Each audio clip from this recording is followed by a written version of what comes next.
The race for mayor is not the only important election we'll be watching tonight. There are special aldermanic elections being held in several wards to determine the new makeup of the city council. Mike Parker is here with a look at some of those races. Mike? Don, there are 14 city council seats up for grabs, with incumbents running for re-election in 11 of those races.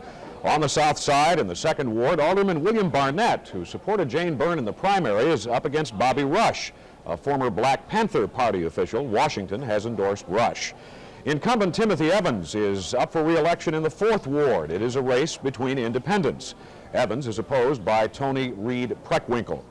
There is no incumbent in the seventh ward on the south side. There, Ray Castro, who has the support of the regular Democratic organization, is facing William Beavers, a former bodyguard for Alderman Joe Bertrand. In the ninth ward, Alderman Robert Shaw is trying hard to live down his long association with Mayor Byrne in the new world of Washington politics in the black community.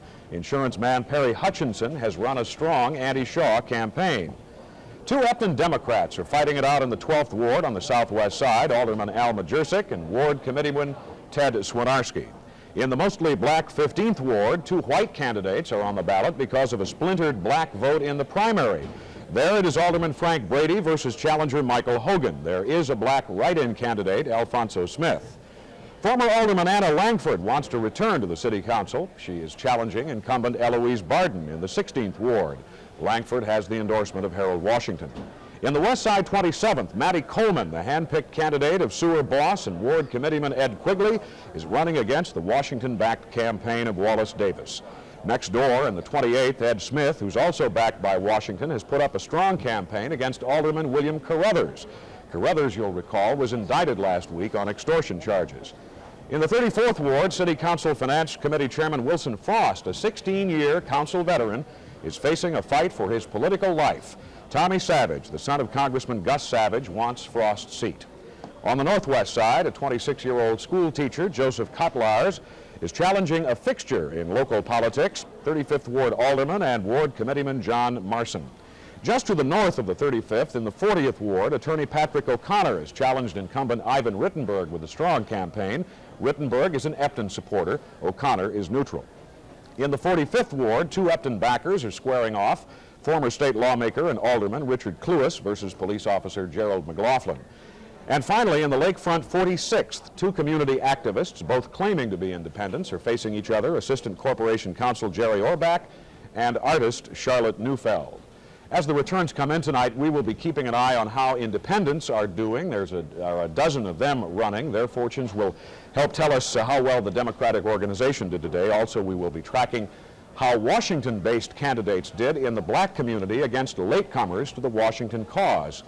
And then when it's over, we should have a good idea of the council makeup during the coming 4 years, how it is likely to function under the new mayor, be he Washington or Epton. And you know, regardless of who wins the race for mayor tonight, that makeup of the council is going to have a tremendous impact on how the city's run over the next 4 years. Even more, most so, I would say, in the case of a victory by Harold Washington. Wouldn't you agree? Because he at least starts with a base in that council. There are 16 or 17 black aldermen that Washington can use if they will support him to work his will on the rest of the members of the council. Several of the new black aldermen, assuming their challenges are successful tonight, are going to be authentic Washington backers as well, not Johnny-come-latelys to the cause as in the case of some of the incumbents running. The one to really watch is that Wilson Frost, chairman of the Finance Committee of the City Council, one of the most important and powerful men in city government, being challenged and could, you said the other night, lose it. He could lose, but we won't know, of course, till the votes are counted. And he could win too, right?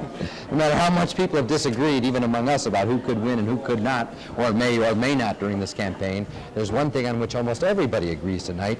Camilla Carr reports on that.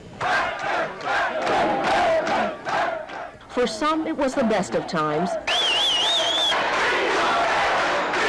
For others, the worst of times. And during the final weeks of Chicago's mayoral campaign, the worst seemed to outweigh the best. But for politically weary Chicagoans, it was finally over today, and many were glad. I'm sick from this election because I have never seen anyone throwing mud at each other like they've been doing. I think it's rotten the way things are being, carried out, where things are happening.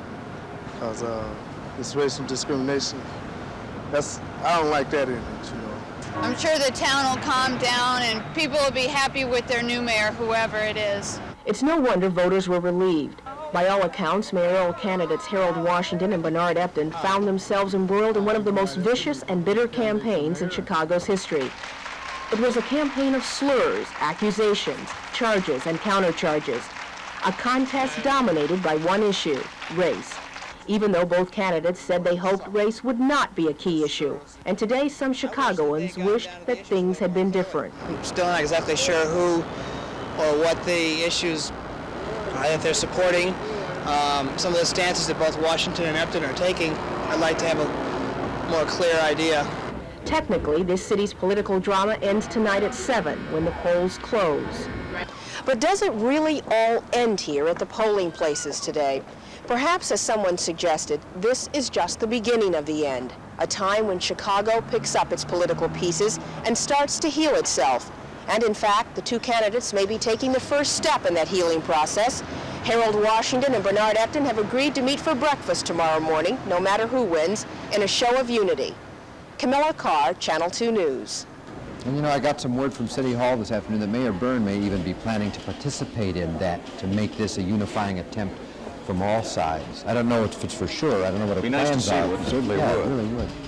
After a break, Johnny Morris will have the highlights of the Cubs' first victory of the season and a report of the White Sox home opener.